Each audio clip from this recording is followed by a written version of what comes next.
Featherweight bout here. Timothy Cuamba coming in at plus 119 against Mateo Vogel, who's sitting at minus 149. Vogel out of Canada, 8-2 in his professional career, 6-1 for Cuamba.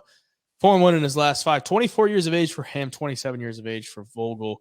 Very similar in height and reach there. You see that is the same 5'8" and a 71-inch reach. Coming into this one, Mateo Vogel from Canada. Like I said, he's been fighting out in the BFL, which is the Battlefield League out in Vancouver, British Columbia in Canada. That's the regional promotion there. He is the champion there.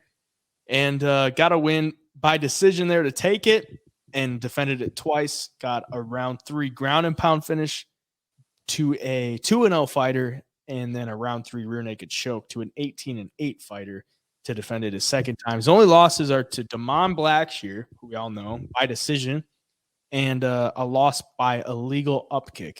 So basically a DQ loss there. And then he's got a win over Garrett Armfield, who we saw last week at UFC Singapore. If you watch that fight, I don't know if you watched it, but Garrett Armfield was putting it on him, like busted his face open. And now that fight, I believe Garrett Armfield didn't have anybody that he knew like in his corner because he had to like travel there on short notice for some reason or whatever. Either way, he didn't have anyone in his corner. He's putting it on him. Like Mateo Vogel's face is bloodied up. Comes out in round 2, makes one mistake. Mateo Vogel gets the back and then keeps it there and ends up getting a rear naked choke. So I mean, he's a dog. Mateo Vogel's a dog. He's never been finished.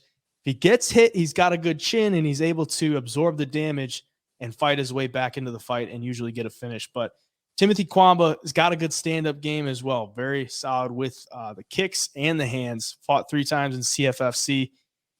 And his only loss is to Ivan Tenna, and it was a round 1 rear naked choke. Who Ivan Tenna is 6-1 now, so in hindsight, that's not a bad loss by any means.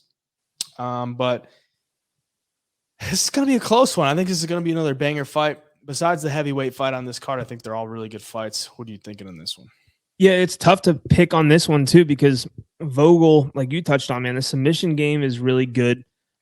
Striking, what I've seen at least, could use some work. He's not the best, most technical striker by any means, and Cuamba is a pretty damn good striker, and he's powerful too. So what happens when Vogel can't get to the positions he wants on the ground? What happens when he can't get to the ground at all and just gets picked apart or knocked out on the feet? Like, that's a possibility. And on the other hand, Cuamba sometimes uses his striking to get in close and then use the wrestling to get takedowns. And, if he does that, there's a chance Vogel could submit him, like even off his back, like Vogel's that good.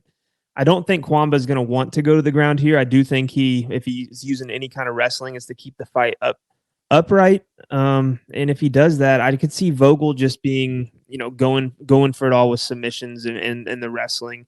And if that fails, I think he's screwed. So it makes it tough to pick. Like Vogel is the -1, I think it was 149 on our sheet favorite. I almost want to lean the dog because I think Vogel's only chance really is to find a submission here. And it is good enough to where he definitely could because he has beaten guys like Armfield. And just to go to a decision with Damon Blackshear shows how good his jiu-jitsu probably is, if he can survive that. So I want to take Vogel. I really, really do because of the level of competition, because of how good his ground game is. But I think Cuamba's good enough to keep it on the feet. And if he does, I think he wins. So I'm going to go with the dog here with Cuamba.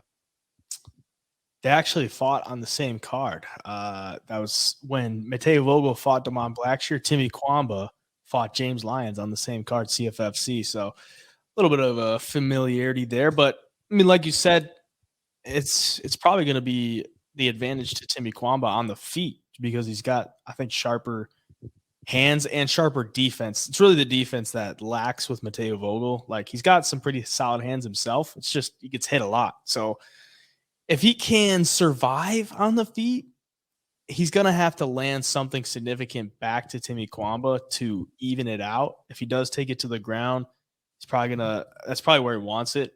Can he get it there? The wrestling looks like great based off the film that I've watched. He almost will stand and strike with you until he's hurt. And then he's like, all right, I got to get this thing to the ground. It's not like his go-to game plan. So it's tough to take Vogel at the chalk, honestly. So I see the value on the dog as well. I guess I'll take him for the pick. Timmy Cuamba for the pick. We'll see where the line moves to as the next couple days go on here, but seems like the lines will move significantly one way or the other because they usually don't come out until like 3 or 4 days before. There's a lot of very volatility with it, so we'll keep an eye on it. For the sake of the show, I'm gonna go with Timmy Cuamba. Gets it done. Probably, maybe by decision, maybe by knockout. You never really know with Mateo Vogel, but that's the pick.